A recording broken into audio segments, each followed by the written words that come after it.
이때 예수께서 기도하시러 산으로 가사 밤이 새도록 하나님께 기도하시고 밝음에 그 제자들을 부르사 그 중에서 12를 택하여 사도라 칭하셨으니. 누가복음에 예수님이 기도하시는 모습이 많이 기록되어 있습니다. 특히 누가복음에서만 예수님이 12사도를 부르시기 전에 기도하셨다고 기록하였습니다. 그냥 기도하신 것이 아니라 밤이 새도록 기도하셨습니다. 예수님이 밤이 새도록 기도하시는 장면은 누가복음에만 나옵니다. 12사도를 부르시는 일이 매우 중요했기 때문에 밤이 새도록 기도하셨을 것입니다. 사도의 원어는 보내심을 받은 자라는 평범한 표현입니다. 하지만 사도는 성경에서 특별한 용도로 쓰입니다. 사도의 헬라어에 상응하는 히브리어 단어는 상업 용어였다고 합니다. 그 뜻은 정권을 위임받은 대리인입니다. 대리인은 권한을 위임받아서 계약서에 도장을 찍을 수 있는 사람을 의미합니다. 그러므로 사도의 의미는 예수님의 정권을 위임받은 대리인이라고 할 수 있습니다. 더 나아가서 여러분이 아시는 대로 12이라는 숫자에는 특별한 의미가 있습니다. 이스라엘 12지파를 상징하는 숫자죠.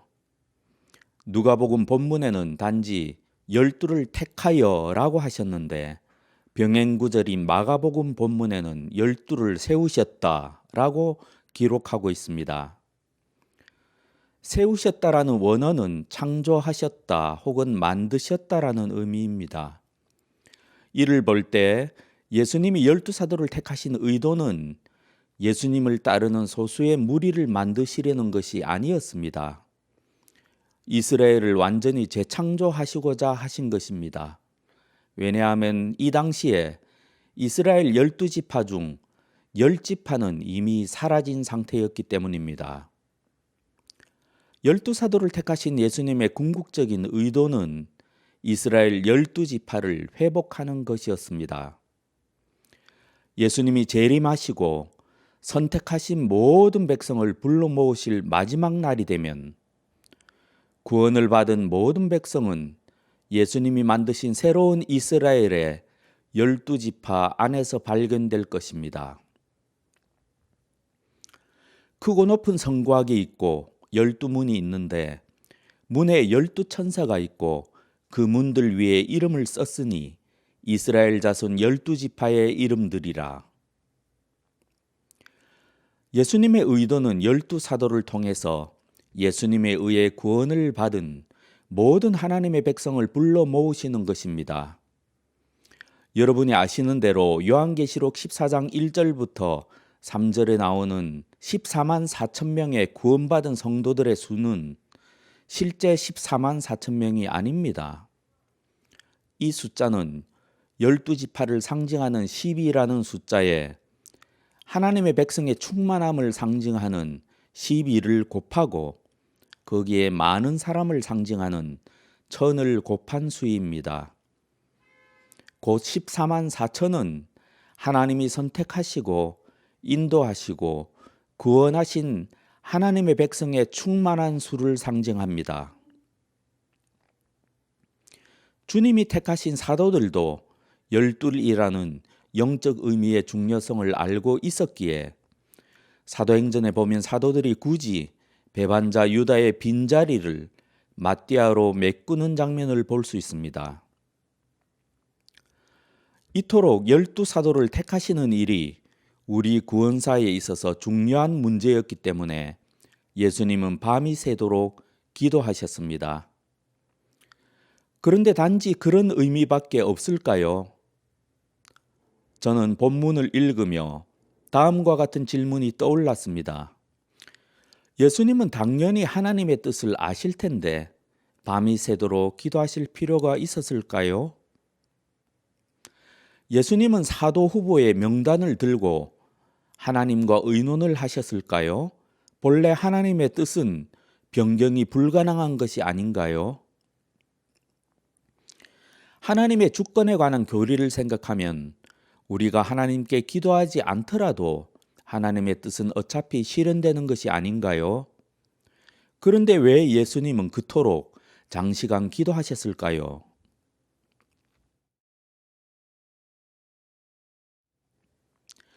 우리는 하나님의 주권은 누구도 침범할 수 없다는 사실을 잘 알고 있습니다.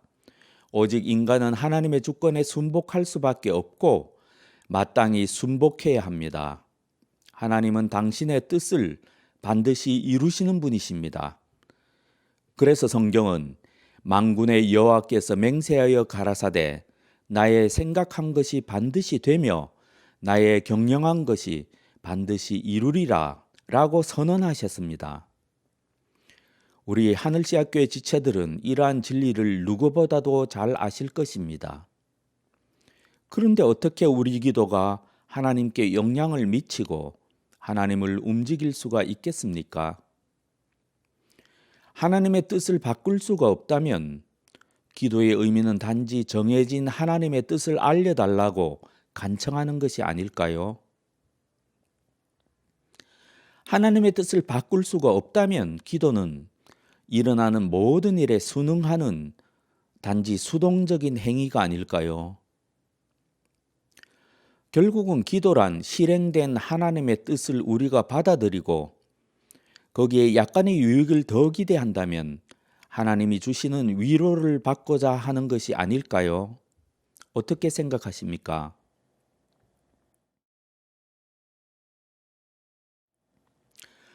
여러 번 말씀드린 대로 누가복음의 저자 누가는 기도를 많이 강조하십니다. 오늘 말씀에 특이한 점이 있습니다. 모든 성경 번역본에 하나님께 기도하시고 라고 번역되어 있고 개역개정판 성경에도 하나님께 기도하시고 라고 되어 있습니다. 특이하게도 이 부분의 원어는 하나님께 기도하는 것이 아니고 하나님의 기도를 하는 것이라고 되어 있습니다. 즉, 이를 직역하면 예수님이 하나님의 기도를 하셨다라는 뜻이 됩니다. 예수님이 하나님의 기도를 하셨다는 것이 무슨 뜻일까요? 그러면 우리도 하나님의 기도를 할 수 있는 것일까요? 제가 가지고 있는 어떤 주석서에도 이에 대한 설명을 찾을 수가 없었습니다.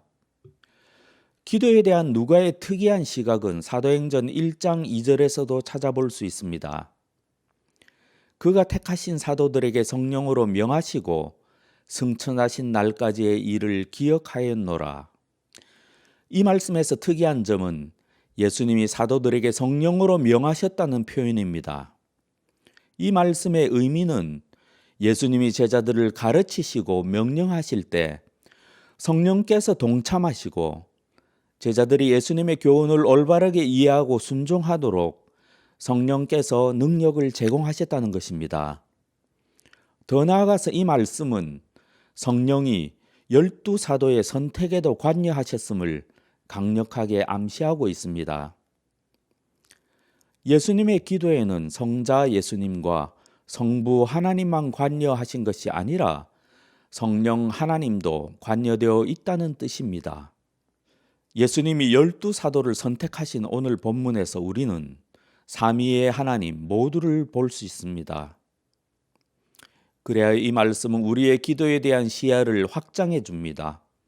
하나님께 드리는 우리의 기도를 성부, 성자, 성령 하나님께 드리는 기도로 확장해 줍니다. 기도는 삼위일체 하나님께 드리는 것입니다. 우리가 드리는 기도에는 삼위의 하나님 모두가 관여하십니다.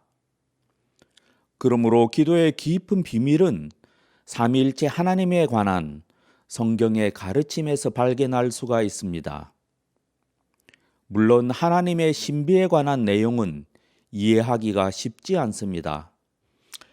어떤 지체는 기도가 이렇게 어려워서 어떻게 기도할 수 있느냐라고 불평하실지도 모르겠습니다.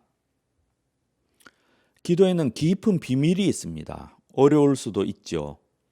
하지만 하나님께 관한 지식 탐구는 보상이 매우 큰 수고입니다. 우리가 기도의 신비에 접근하면 접근할수록 하나님을 더욱더 높여 경배할 수 있게 되고 예수님처럼 기도할 수 있게 될 것입니다. 우리가 하나님과 하나님의 신비에 대해 더 잘 알면 알수록 우리의 기도 생활은 한층 향상될 것입니다. 단지 기도하라고 하셨기 때문에 기도하는 것이 아니라 기도의 깊은 의미를 알고 기도할 수 있게 될 것입니다. 아하, 그래서 예수님이 밤이 새도록 기도하셨구나. 그래서 예수님이 그렇게 기도하라고 하셨구나. 그래서 위대한 하나님의 사람들이 그런 기도를 하셨구나. 우리가 기도에 관한 진리를 깨달으면 깨달을수록 더욱 힘을 얻게 되고 더욱더 기도에 힘쓰게 될 것입니다. 예수님에 대한 예언으로 알려진 시편 2편에는 다음의 말씀이 있습니다. 너는 내 아들이라. 오늘 내가 너를 낳았도다. 내게 구하라. 내가 이방 나라를 내 유업으로 주리니. 하나님은 예수님에게 이 세상 모든 권세를 주셨습니다. 그런데 자신의 권세를 그냥 주지 않으시고 기도에 대한 응답으로 주셨습니다. 이 말씀은 우리에게 예수님의 기도에 관해 중요한 것을 말해줍니다. 성자 예수님이 하나님에게 하신 기도는 단지 모범을 보이시기 위해서 하시는 쇼가 아닙니다. 실제로 예수님은 하나님께 구하십니다. 그리고 하나님은 예수님이 구하신 것을 주십니다. 예수님의 기도는 단지 모범이 아니라 하나님과 예수님이 성령 안에서 일하시는 하나의 방식, 하나의 메커니즘입니다. 예수님과 하나님의 이러한 주고받는 관계는 이 땅에서 비롯된 것이 아니라 예수님이 이 땅에 오시기 전부터 저 하늘에서부터 시작되었습니다. 만약 태초에 성자 하나님도 계시지 않고 성령 하나님도 계시지 않고 오직 성부 하나님 한 분만 존재하셨다면 하나님에게 어떤 영향을 미칠 수 있는 어떤 존재도 없었을 것입니다. 하나님의 본질이신 사랑도 오직 한 분만 계시는 상황에서는 아무런 의미가 없었을 것입니다. 하지만 영원전부터 삼위일체 하나님은 함께 계셨고 서로 교제를 나누심으로써 사랑의 본질을 공유하셨습니다. 성부 하나님은 성자 하나님에게 당신의 옆자리를 내어주셔서 당신과 동등하게 하시고 성령 안에서 교제를 나누셨습니다. 이러한 신비로운 교제를 통해서 성부 하나님은 성자 하나님께 자신의 가장 깊은 내면에 닿을 수 있는 길을 열어 놓으셨습니다. 이것이 우리가 성경을 통해 어렴풋하게 엿볼 수 있는 삼위일체 하나님에 관한 지식입니다. 성부 하나님은 홀로 생각하시고 홀로 행하시기보다 성자 하나님의 간구를 들으시고 행하시기로 하셨습니다. 성부 하나님은 영원전부터 지금까지 그런 방식으로 세상을 다스리고 계십니다.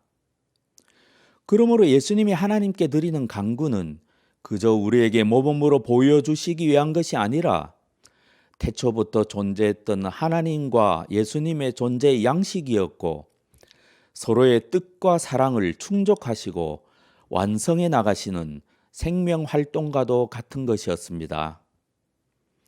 예수님이 밤이 새도록 기도하신 것도 이러한 생명 활동의 연장선에서 이루어졌습니다. 그렇게 예수님의 기도에 대한 생각과 예수님의 기도에 관한 예수님의 경험은 다음과 같은 고백과 같을 수밖에 없습니다. 예수께서 눈을 들어 우러러 보시고 이르시되 아버지여 내 말을 들으신 것을 감사하나이다. 항상 내 말을 들으시는 줄을 내가 알았나이다. 하나님은 예수님의 모든 기도를 들으시고 응답하셨습니다. 태초부터 지금까지 그렇게 하셨습니다. 이 땅에 계셨던 예수님은 저 하늘에 계실 때와 전혀 다름이 없으셨기에 이 땅에서 들으신 예수님의 간구는 저 하늘에서 들으시던 간구와 동일한 것이었습니다. 하나님이 이루시는 그 어떤 것도 우리 예수님의 기도 없이 이루어진 것은 하나도 없었습니다. 이것이 기도의 신비입니다. 이것이 기도의 본질이요, 기도의 비밀입니다. 이러한 진리를 통해 우리는 예수님의 이름으로 드리는 우리의 기도가 어떤 방식으로 하나님께 영향을 미치는지 비로소 이해할 수가 있습니다. 성령을 통해 예수님과 연합한 신자는 예수님에게 위임받은 권세로 기도함으로써 하나님의 마음에 직접 닿을 수 있게 됩니다. 성도가 드리는 기도는 예수님의 권세로 드려진 기도이기에 하나님은 태초부터 그러셨던 것처럼 기도를 들으시고 행하십니다. 그렇게 예수님은 향후 성령으로 예수님과 연합할 제자들에게 다음과 같은 말씀을 하실 수가 있었습니다. 너희가 내 이름으로 무엇을 구하든지 내가 행하리니 이는 아버지로 하여금 아들로 말미암아 영광을 받으시게 하려 함이라. 내 이름으로 무엇이든지 내게 구하면 내가 행하리라. 우리 기도의 능력은 얼마나 클까요? 놀랍게도 성경은 하나님 자녀가 하는 기도의 능력은 하나님의 아들이신 예수님과 동일하다고 말합니다. 성령께서 임재하시면 하나님의 자녀들은 예수님이 하신 일보다 더 큰 일도 할 수 있다고 하십니다.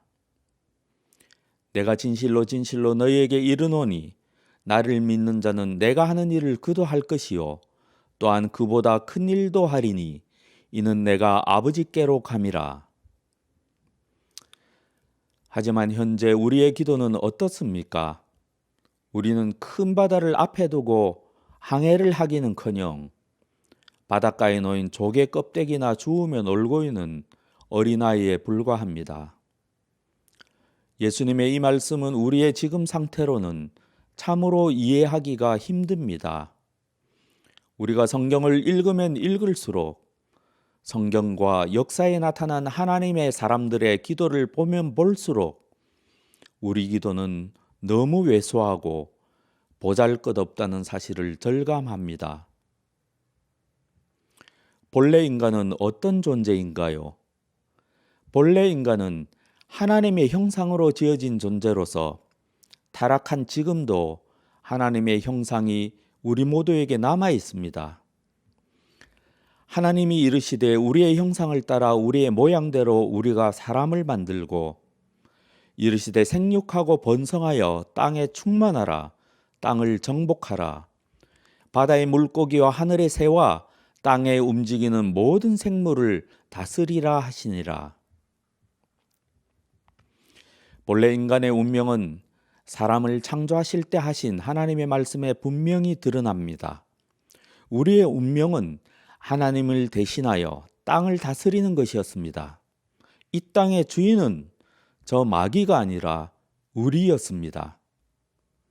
하나님은 이 땅 위에서 행해지는 모든 일을 인간을 통해서 이루시기로 애초에 작정하셨습니다. 하나님과 인간과 세계는 하나님에 의해서 이러한 관계 안에서 설계되었고 특징 지어졌고 그런 식으로 운영되었습니다. 다음의 이야기가 본래 인간의 지위와 역할에 관해 잘 말해줍니다. 어떤 황제가 먼 지방에 자신의 제후를 파견할 때 그 땅에서 시행할 정책에 관해 조언을 듣습니다. 그런데 황제가 생각하기에 파견할 제후의 생각이 적절하지 않다고 생각하면 자기가 원하는 것을 더 잘 시행할 사람으로 제후를 교체합니다. 하지만 제후가 황제의 신뢰를 받는 한 황제는 제후에게 그 지방의 통치를 전적으로 맡깁니다. 인간은 본래 이런 권세를 위임받아 이 땅에 파견된 제후와도 같은 존재였습니다. 하나님은 인간의 기도에 따라서 이 땅에 축복을 내리기로 하셨습니다. 인간이 하나님께 드리는 기도는 하늘에 계신 하나님과 이 땅의 주인인 인간이 서로 소통하는 자연스러운 통로였고 인간의 모든 역사는 하나님과 동행하는 사람의 기도에 좌우되었습니다. 하지만 우리가 아는 바와 같이 인간은 이러한 지위를 완전히 상실하였습니다. 하지만 예수님을 통해 그 지위가 완전히 회복되었습니다. 하나님의 자녀가 이러한 변화를 깨닫는 일은 매우 중요합니다. 예수님을 통해 회복된 인간의 지위는 얼마나 높을까요? 놀랍게도 구원받은 성도의 지위는 하나님 우편에 앉으신 예수 그리스도의 옆자리입니다.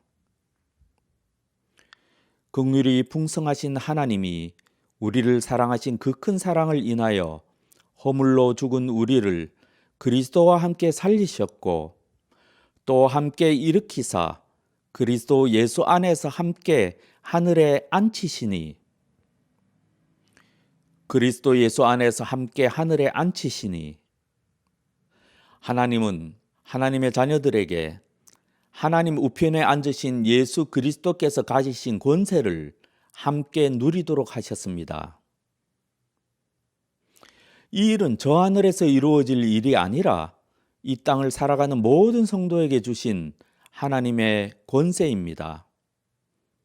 그렇기 때문에 마땅히 모든 하나님의 자녀는 이러한 권세를 수행할 권리와 의무가 있습니다.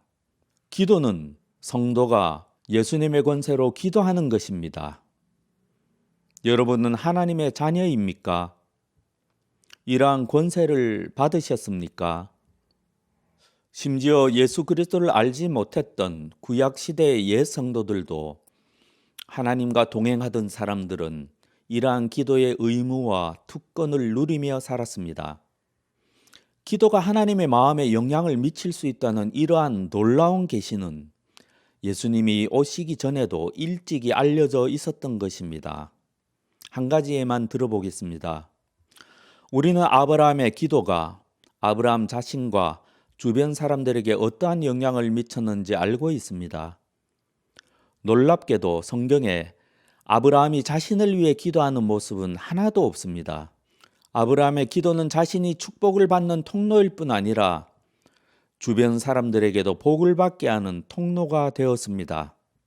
이는 애초에 하나님이 아브라함을 부르신 목적에 부합하는 것이었습니다. 땅의 모든 족속이 너로 말미암아 복을 얻을 것이라.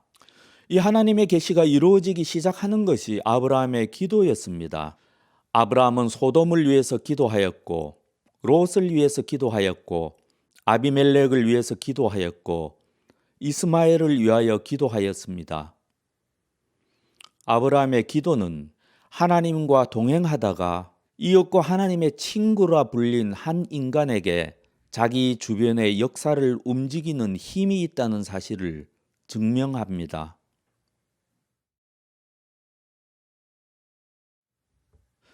첫째, 우리는 삼위일체 하나님의 거룩한 신비 앞에 엎드려 경배하며 하나님의 축복을 구해야 하겠습니다. 예수님은 태초부터 우리의 구원을 위해 끊임없이 기도해 오셨습니다. 지금도 예수님은 성령으로 기도하시며 하나님 아버지께 끊임없이 하나님의 자녀들을 위해 간구하십니다. 하나님이 선택하신 자녀들의 구원을 위해서 자신의 생명도 아끼지 않으신 예수님의 사랑의 수고와 희생에 감사합시다. 우리가 받은 은혜가 모두 예수님의 기도의 열매였다는 사실에 감사합시다. 예수 그리스도께서 우리를 위해서 당신의 보좌 옆자리를 마련해 두셨다는 사실에 감사합시다. 동시에 우리는 허락하신 그 자리를 차지하기 위해 애를 써야 하겠습니다. 우리는 간절한 마음으로 다음과 같은 기도를 하나님께 드려야 하겠습니다. 오 하나님, 제가 이 땅에서 비굴하지 않게 하옵소서. 저를 예수님의 희생을 통해 허락하신 영광되고 축복된 자리로 인도하여 주옵소서. 저를 일으키사 그리스도 예수 안에서 예수님과 함께 하늘에 앉혀 주옵소서. 둘째, 우리는 기도의 영광을 회복하여 예수님의 권세로 기도할 수 있어야 하겠습니다. 우리의 죄가 잠시 하나님의 계획을 좌절시켰을지라도 기도는 타락 이전의 모습을 여전히 가지고 있습니다. 기도는 우리가 하나님을 닮은 증거이며 하나님과 교제하는 수단일 뿐 아니라 우주의 운명을 쥐고 계신 하나님의 손을 붙잡는 능력입니다. 하나님의 자녀는 위로부터 난 자들이며 부활하신 예수 그리스도와 함께 하늘에 앉은 자들입니다. 구원받은 하나님의 자녀는 예수님이 그러하신 것처럼 이 땅에서 선지자이며 제사장이며 왕이 되었습니다. 그러므로 구원받은 성도는 무엇이든지 원하는 대로 구하라 그래야 하면 이루리라는 약속을 유업으로 받았습니다. 아직 구원에 이르지 못한 지체들은 자신을 그렇게 생각하신다면 자신을 위해 더욱 열심히 기도하여야 합니다. 자신의 구원과 자신과 가족의 필요를 위해 간구해야 합니다. 기도가 은혜의 통로이며 기도 중에 거듭나게 되고 기도 중에 성령의 임재가 있음을 믿고 항상 하나님 앞에서 구하고 찾고 두드려야 하겠습니다. 이미 구원을 받았고 주님 안에서 참된 안식을 얻은 성도는 리즈 하월즈처럼 예수님의 권세로 중보 기도하는 법을 배워야 하겠습니다. 우리는 하나님 왕국의 열매 맺는 포도나무 지체들입니다. 이 지체들은 오직 하나님의 영광만을 위해서 삽니다. 그리스도께서 임재해 계시는 교회에 속한 모든 지체는 오직 하나님의 영광과 하나님의 일을 위해서 삽니다.